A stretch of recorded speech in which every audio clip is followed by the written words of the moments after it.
नमस्कार, हमारे छत्तीसगढ़ देख रहे हैं आप और मैं हूं आपके साथ सपना दीपक मदेशा। बुलेटिन का आगाज करेंगे। राजनांदगांव में प्रदेश के पूर्व उप मुख्यमंत्री टीएस सिंहदेव के प्रथम नगर आगमन पर कांग्रेस कार्यकर्ताओं ने महावीर चौक में उनका जोरदार स्वागत किया। ढोल ताशों और नारेबाजी के बीच शहर और जिला कांग्रेस के कई पदाधिकारी और कार्यकर्ता बड़ी संख्या में पहुंचे।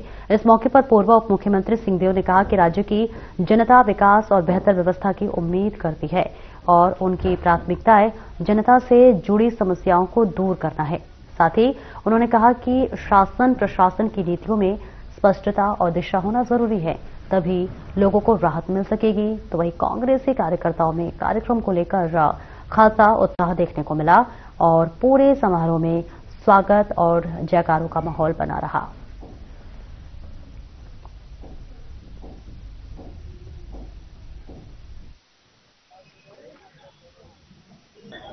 नक्सलवाद पे कार्रवाई जो सिलसिलेवार चालू हुई थी, अब वो अंतिम चरणों की तरफ बढ़ रही है और इसमें सफलता मिलती हुई दिख रही है। हम सब चाहेंगे कि नक्सलवाद छत्तीसगढ़ से समाप्त हो और सारे लोग, सारे छत्तीसगढ़ के नागरिक मुख्य धारा से जुड़े। जी, आप देख लें डबल सरकार की सोच।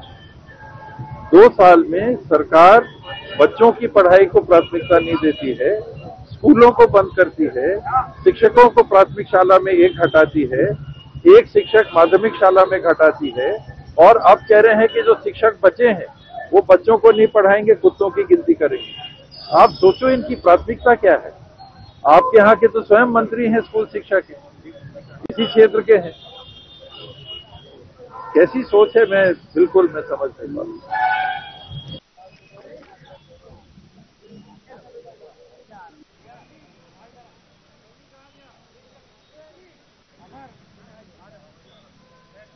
तो तस्वीरें आपको दिखा रहे हैं जहां जनता की समस्याएं दूर करना प्राथमिकता है, जिसके लिए लगातार काम किया जा रहा है। सिंहदेव का राजनांदगांव में भव्य स्वागत हुआ और सभी यहां पर मौजूदगी उनकी रही और इसके साथ ही साथ तमाम कार्यकर्ताओं की, समर्थकों की यहां पर मौजूदगी रही, जहां सिंहदेव का माला पहनाकर उनका भव्य स्वागत किया गया।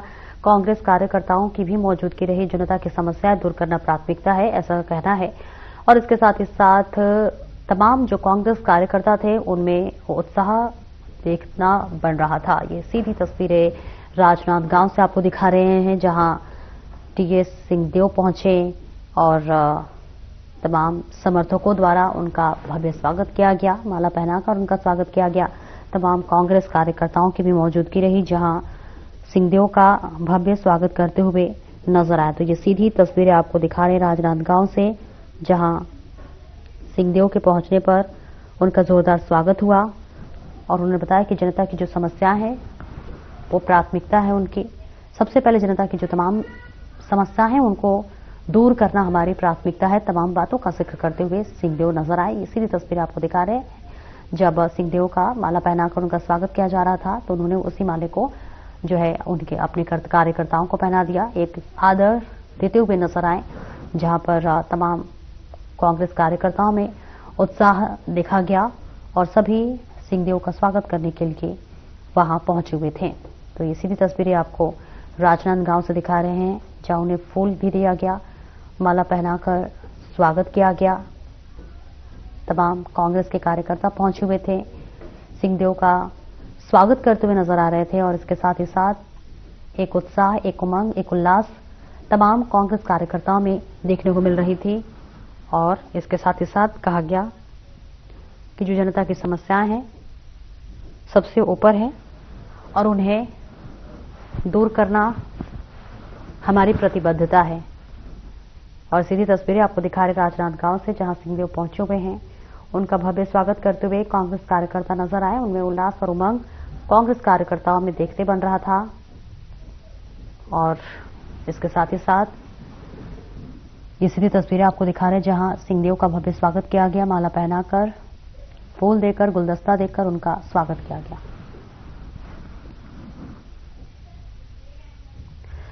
सरकार के 2 साल का कार्यकाल ऐतिहासिक रहा है। छत्तीसगढ़ के मुख्यमंत्री विष्णुदेव साय ने कहा कि उन्होंने दावा किया कि राज्य के विकास में सबसे बड़ी बाधा पर रहे नक्सलवाद को खत्म करने में सरकार लगातार सफल रही है। साथ ही सीएम साय ने कहा कि जहां कभी पुलिस और आम जनता की पहुंच मुश्किल थी, आज उन इलाकों में सड़क, स्कूल और स्वास्थ्य सुविधाएं तेजी से पहुंच रही हैं। साथ ही इस मौके पर बीजेपी के मुख्य प्रवक्ता और सांसद संतोष पांडे ने भी 2 साल के कार्यकाल को ऐतिहासिक बताया। 2 साल का अपना कार्यकाल ऐतिहासिक ही कहना चाहिए, क्योंकि जो सबसे बड़ी बाधा वहां थी छत्तीसगढ़ के विकास में, नक्सलवाद का, उसको हम लोग समाप्त करने में कामयाब हुए हैं। डबल इंजन की सरकार के कारण भी और हमारे जवानों के उद्यम साहस के कारण नक्सलवाद अंतिम सांसें ले रहा है। और माननीय प्रधानमंत्री जी, माननीय गृह मंत्री जी का संकल्प भी है कि 31 मार्च 2026 तक पूरे देश से नक्सलवाद को समाप्त करना, और उनका संकल्प पूरा होते दिख रहा है। उसके बाद छत्तीसगढ़ में और विशेषकर बस्तर क्षेत्र में भी जो वर्षों से विकास की दृष्टि से अछूता रहा, वहां भी विकास की गंगा बहेगी। आज लोकसभा में अवसर मिला, मैं पूरे छत्तीसगढ़ की ओर से सरगुजा से लेकर बस्तर तक, और मेरा स्वयं का 8 विधानसभा में से 7 जो प्रभावित रहा है, मैं इस देश के गृह मंत्री जी का, सम्माननीय अमित शाह जी, प्रधानमंत्री जी का हृदय से कृतज्ञता ज्ञापित किया कि आपने जो टाइमलाइन जो तय किया था, जो लक्ष्य किया, उसमें संधान हुआ। और ऐसा लगता है कि जो डेडलाइन जो मार्च है 2026 की, निश्चित रूप से 2026 मार्च में ये आंतरिक आतंकवाद, लाल आतंकवाद और ये समाप्त होगा। और मैं तो ये बार बार कहना चाहूंगा कि जब इतिहास में लिखा जाएगा तो स्वर्णिम अक्षरों में लिखा जाएगा कि देश के गृह मंत्री अमित शाह जी ने और जो भी तय किए, चाहे वो पत्थरबाज हो, चाहे वो आतंकवाद हो, आंतरिक आतंकवाद हो। माननीय सभापति महोदय, अतिलोक महत्व के मुद्दों में देश के समक्ष मैं ये रखना चाहता हूं। आपने मुझे बहुत ही कीमती अवसर दिया है, मैं आपका आभारी हूं। महोदय, आद्य शंकराचार्य जी से उनके शिष्यों ने पूछा था कि वास्तव में असली बहरा और असली गूंगा कौन है, कौन होता है? तो उन्होंने संस्कृत में एक शब्द में उसका उत्तर दिया, मुकोष्टिकोवा बधिरश्चकोवा। उत्तर है वक्तुम न युक्तम समये समर्थः, जो समय पर न सुने और समय पर न बोले सही बातों को, वही असली गूंगा और बहरा है।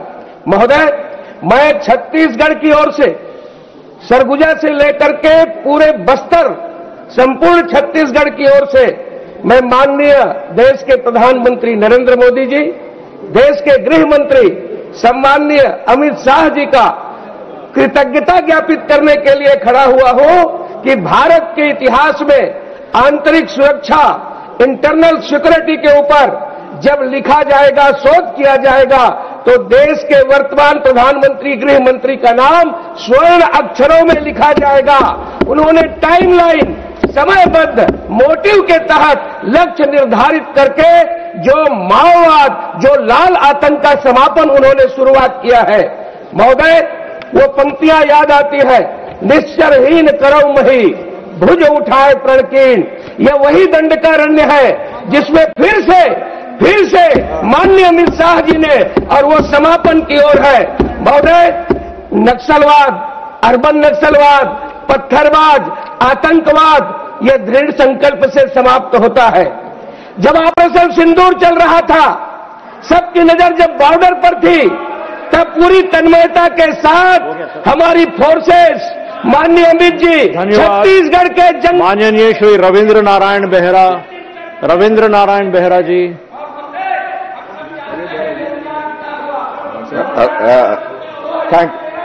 थैंक यू स्पीकर साहब। नहीं, आप अपनी बात रखिए, आप बोलिए सर। रविंद्र नारायण बेहरा जी, आप बोलिए। थैंक यू चेयरमैन साहब। बोलिए। Thank you, Chairman sir, for giving me this opportunity to put my view in Jiror.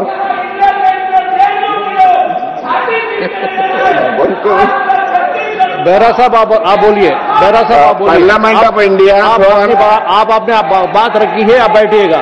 नहीं, आपने अपनी बात रखी है, बैठिएगा। आप बोलिए please. Parliament of India through an amendment to the All India Service Act 1951 in 1963. और आगे बढ़ेंगे। दुर्ग में हाई सिक्योरिटी नंबर प्लेट को लेकर आरटीओ विभाग अलर्ट मोड पर दिखाई दे रहा है। विशेष अभियान चलाकर शासकीय गाड़ियों और आम लोगों को जागरूक किया जा रहा है, लेकिन वहीं दूसरी तरफ स्कूली वाहन नियमों की धज्जियां उड़ाते दिखाई दे रहे हैं। क्षमता से ज्यादा बच्चों को बैठाकर ऑटो चालक हादसे को न्योता दे रहे हैं। हालांकि विभाग की तरफ से ऑटो चालकों को समझाने के लिए शिविर लगाए जा रहे हैं।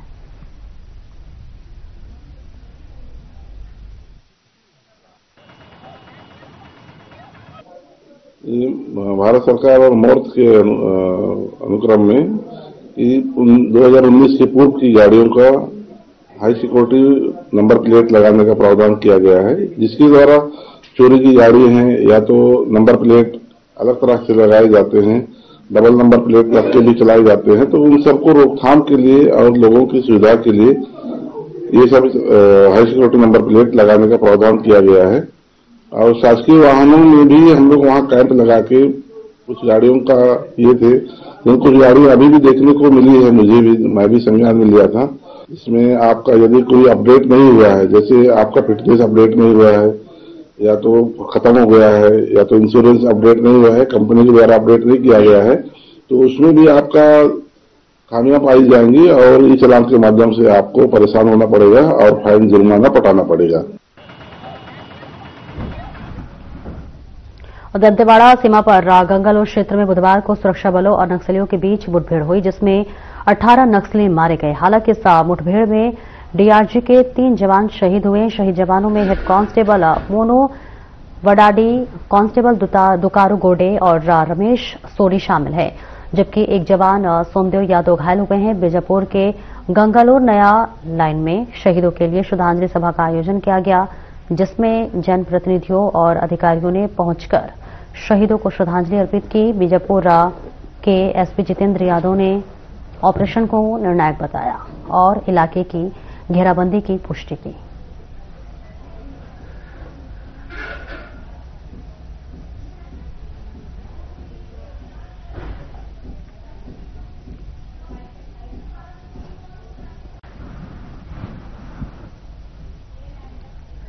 राजनांदगांव में वैष्णव राजा द्वारा जनहित में दान की गई है राजगामी की ऐतिहासिक भूमि पर अवैध उत्खनन और कब्जे का मामला फिर सुर्खियों में है।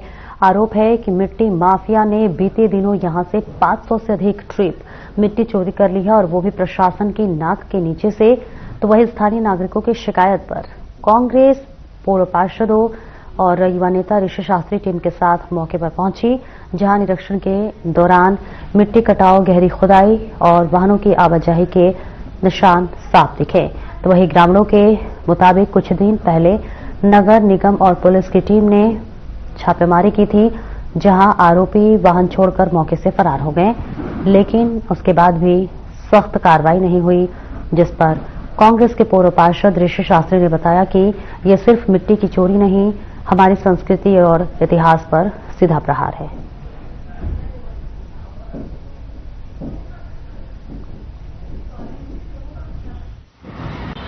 राजा दिग्विजय दास, जो कि पूरे प्रदेश में दानवीर राजा के नाम से जाने जाते हैं, उन्होंने अपना राजमहल शिक्षा के क्षेत्र में दान कर दिया।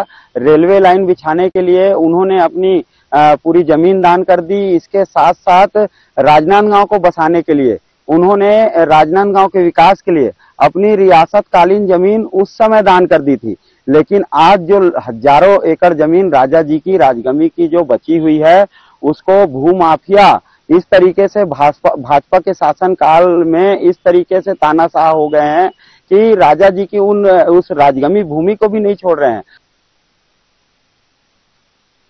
चोरी हो गया। देखो कोई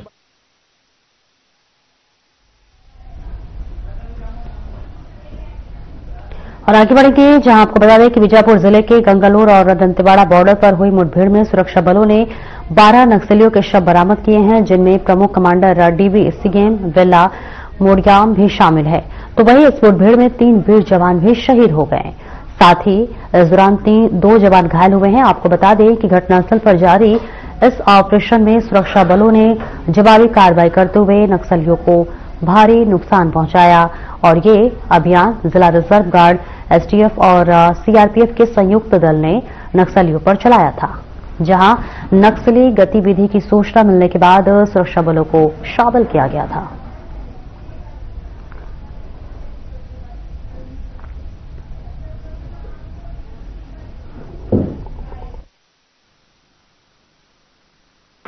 आज बीजापुर के बहरमगढ़ क्षेत्र में सुरक्षा बलों और नक्सलियों के बीच में मुठभेड़ हुआ, जिसमें डीआरजी बीजापुर, दंतेवाड़ा, एसटीएफ और कोबरा की संयुक्त टीमें ऑपरेशन पर निकली थी, जिस पर से सुबह 9 बजे से लगातार फायरिंग चलती रही और इस दौरान अलग अलग मुठभेड़ में कुल 12 माओवादियों के शव बरामद हुए और अभी मुठभेड़ लगातार जारी है।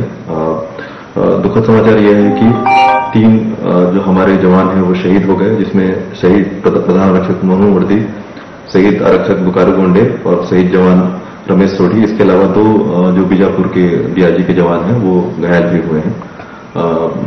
विस्तृत जानकारी पृथक से दी जाए।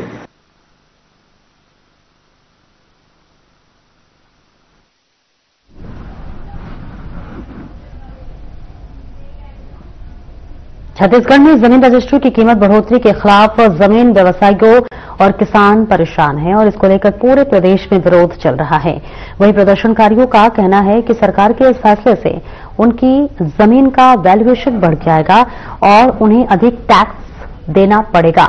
लेकिन सरकार ने बड़ी पहल करते हुए वर्ग मीटर को समाप्त कर हेक्टेयर में रजिस्ट्री करने का फैसला किया है, जिससे जमीन की कीमतों में आने वाली विसंगतियों को दूर किया जा सके। सरकार ने गाइडलाइन जारी किया है, जिससे जमीन का वैल्यूएशन बढ़ जाएगा।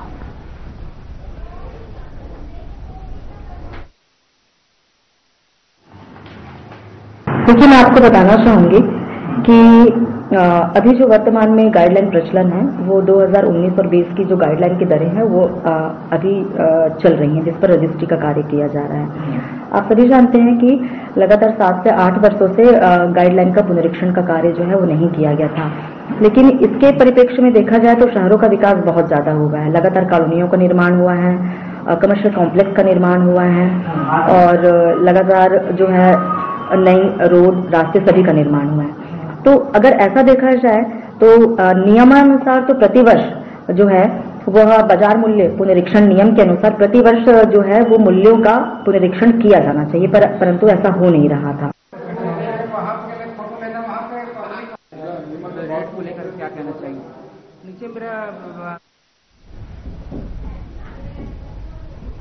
बसंतपुर स्थित आदर्श कृषि उपज गंज मंडी में करोड़ों रुपए की लागत से बनने वाले सड़क निर्माण में जो भी शिकायत आ रही थी उसे अधिकारी ने सिरे से खारिज करते हुए कहा कि गुणवत्ता से किसी भी तरह की समझौता नहीं किया जा रहा है। इंजीनियर अफसर की मौजूदगी में सड़क बनाई जा रही है, कहीं कोई खराब सड़क निर्माण की बात नहीं है। गौरतलब है कि शहर के बसंतपुर स्थित आदर्श कृषि उपज मंडी में 1 करोड़ 33 लाख रुपए की बड़ी लागत से 1144 मीटर की सड़क डामरीकरण का कार्य कुछ दिन पहले शुरू किया गया, जिसकी साइज और लेंथ को लेकर शिकायत आ रही थी, लेकिन अफसर ने उसे सिरे से खारिज किया है। अफसरों का कहना है कि लगातार इसमें मॉनिटरिंग कर रहे हैं। सड़क को लेकर जबरदस्ती भ्रामक जानकारी फैलाई जा रही है, जो पूरी तरह से गलत है। सड़क निर्माण का जो कार्य, जो सड़क की गुणवत्ता के बारे में जो भ्रामक जानकारियां फैलाई जा रही हैं वो पूर्णतः गलत है।